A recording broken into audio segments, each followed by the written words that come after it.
Kembali lagi di Ngobrolin Sejarah bareng aku, Nadia. Hari ini aku nggak sendirian loh. Aku ditemani 5 teman-teman aku. Yang pertama ada Gulam. Halo semuanya.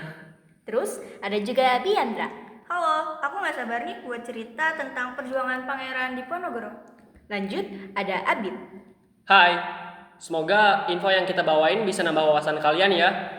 Berikutnya ada Elvian. Halo semua, yuk kita kulik kisah inspiratif dari Pangeran Diponegoro. Lalu ada juga Naufal. Hai teman-teman. Dan terakhir ada aku sendiri, Nadia, yang bakal memandu cerita-cerita seru dari teman-teman semua. Hari ini kita bakal ngebahas sosok pangeran yang berani banget ngelawan penjajah dan dikenal sebagai pemimpin perang Jawa. Siapa lagi kalau bukan Pangeran Diponegoro? Buat yang belum kenal, tenang-tenang. Aku dan teman-temanku bakalan ceritain dikit tentang biografinya.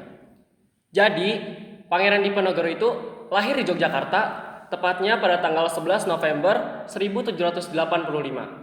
Nama aslinya waktu kecil, Raden Mas Mustahar. Terus, setelah ia beranjak dewasa, ia dikenal sebagai Raden Mas Ontowiryo.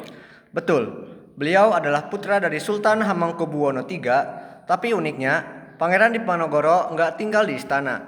Dia lebih milih tinggal di Tegalrejo bareng neneknya, karena dia lebih suka hidup sederhana dan mendalami agama Islam. Pangeran Diponegoro memang memilih hidup jauh dari kemewahan istana. Ia lebih nyaman dengan rakyat, melihat sendiri apa yang mereka alami. Dan yang mereka alami tuh parah sih. Pajak makin tinggi, tanah rakyat banyak yang diambil paksa sama Belanda, belum lagi budaya lokal mulai digeser sama budaya barat.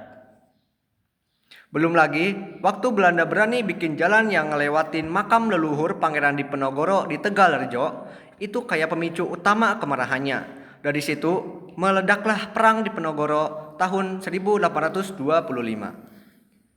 Perang itu berlangsung selama 5 tahun dan disebut juga sebagai Perang Jawa karena dampaknya yang luas banget. Belanda aja sampai rugi besar, kehilangan lebih dari 15.000 tentaranya dan biaya perang yang enggak sedikit. Strategi yang dipakai Pangeran Diponegoro juga keren loh. Dia nggak cuma mengandalkan perang terbuka, tapi lebih ke strategi gerilya. Menyerang tiba-tiba lalu menghilang. Belanda sampai kesulitan banget menangkap dia. Pangeran Diponegoro percaya kekuatan bukan cuma soal senjata, tapi soal keyakinan dan keberanian untuk melawan ketidakadilan. Dan Pangeran Diponegoro tuh punya banyak pengikut dari berbagai daerah. Bukan cuma prajurit, tetapi juga petani, santri, ulama. Karena perjuangannya dianggap suci, semacam jihad melawan penjajahan. Sayangnya, tahun 1830, Pangeran Diponegoro ini dijebak di Magelang saat diundang musyawarah untuk damai. Ternyata cuma akalan-akalan Belanda buat nangkap dia. Setelah ditangkap, beliau diasingkan ke Manado, lalu ke Makassar sampai wafat tahun 1855.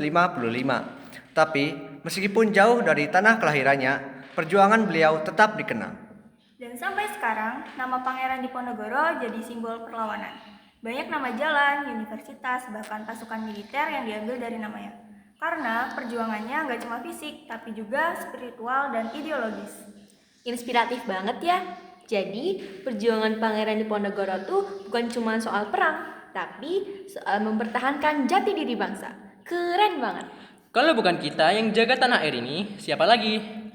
Makanya, kita sekarang harus lebih sadar. Merdeka itu nggak gratis, banyak darah dan air mata di baliknya. Nah, itu dia pembahasan kita hari ini. Semoga bisa bikin kita makin menghargai jasa para pahlawan. Jangan lupa share video ini kalau kamu suka. Sampai ketemu lagi. Dadah.